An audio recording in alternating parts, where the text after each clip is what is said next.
የጸሎት ሁሉ አሳራጊ ነው። በቤተ ክርስቲያን ውስጥ 9 መላእክት አሉ። 2ቱ ከቤተ ክርስቲያኑ በር ላይ የሚቆሙ ናቸው። 2ቱ ደግሞ ከቤተ ክርስቲያኑ ከበረንዳው የሚቆሙ ናቸው። 2ቱ ቅኔ ማህሌት ላይ የሚቆሙ ናቸው። 2ቱ ቅድስት የሚባል የቤተ ክርስቲያን ሁለተኛው ክፍል። ቅኔ ማህሌቱ ላይ 2 መልአክ አለ። ቅድስቱ ላይ 2 መልአክ አለ። የቤተ ክርስቲያን ሁለተኛው ክፍል። መቅደሱ ላይ 1 መልአክ አለ። ለምሳሌ ሕዝብ ሲበደል፣ ድሃ ሲበደል፣ ሰው ኃጢአት ሲሰራ ግፍ በዛ፣ በዚህ ሀገር ላይ መቅሰፍት ይታዘዝበት፣ ይሄ ሕዝብ ተነግሮ አልሰማም ብለው ከቤተ ክርስቲያኑ በር ላይ ያሉት ከቤተ ክርስቲያኑ በረንዳ ላሉት ይነገራል። ከቤተ ክርስቲያኑ በረንዳ ያሉት ከቅኔ ማህሌት ላሉት ይናገራል። ከቅኔ ማህሌት ያሉት ከቅድስት ላሉት ይናገራል።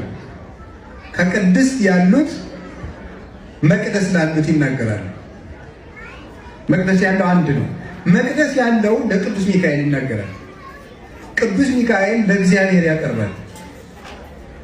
እግዚአብሔር መቅሰፍት በዚያች ሀገር ላይ ይዘዝበት ብሎ የሚሰጠው ለቅዱስ ሚካኤል ነው። አምጥቶ መቅደስ ላለው ይሰጠዋል። መቅደስ ያለው መቅሰፍቱን በቅድስት ላሉት ይሰጣቸዋል። ቅድስት ያሉት ቅኔ ማህሌት ላሉት ይሰጣቸዋል። ቅኔ ማህሌት ያሉት በበረንዳ ላሉት ይሰጣሉ። በበረንዳ ያሉት ከቤተ ክርስቲያኑ በር ላይ ላሉት ይሰጧቸዋል። እነዚያ አንስተው ለሀገር መቅሰፍት ያዛሉ። መቅሰፍት የሚጀምር ከየት ነው? ከመቅደስ ነው። መቅሰፍት የሚጀምረው ከመቅደስ ነው። እግዚአብሔር ማጥፋት የሚጀምረው ከመቅደስ ነው። የጊዜ ጉዳይ ነው እንጂ እግዚአብሔር እየተቀለደበት የሚያኖረው ሰው የለው። ወይስ ከምንመለስ ነው?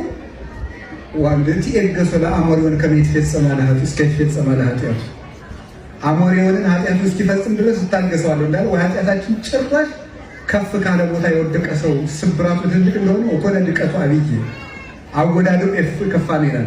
ቅርብ ቦታ ላይ የወደቀ ሰው በቀላሉ ሳይሰበር ይነሳል። ከፍ ካለ ቦታ የወደቀ ሰው ግን ሳይደቅ አይቀርም እና እግዚአብሔር እንዲህ አድርጎ መቅሰፍት ያዛል። የዚህ ጊዜ ቅዱስ ሚካኤል ምን ይላል? መሐሮሙ እግዚኦ ወተሳሃሎሙ ይላል። መሐሮሙ እግዚኦ ወተሳሃሎሙ ይላል። ረዳኤ ምንዱባን